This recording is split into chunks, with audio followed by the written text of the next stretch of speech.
أعوذ بالله من الشيطان الرجيم. بسم الله الرحمن الرحيم.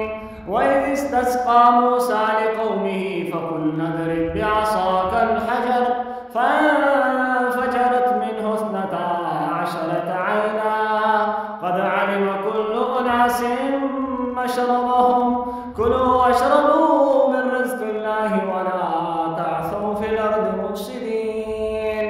وإذ قلتم يا موسى لن نصبر على طعام واحد فادع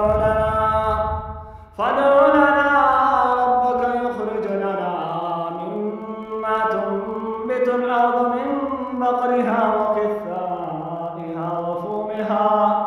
وقثائها وفومها وعدسها وبصلها قال أتستبدلون الذي هو أدنى بالذي هو خير اهبطوا مصرا فإن لكم ما سألتم وضربت عليهم الذلة والمسكنة وباءوا بغضب من الله ذلك بأنهم كانوا يكفرون بآيات الله ويقتلون النبيين بغير الحق ذلك بما عصوا وكانوا يعتدون.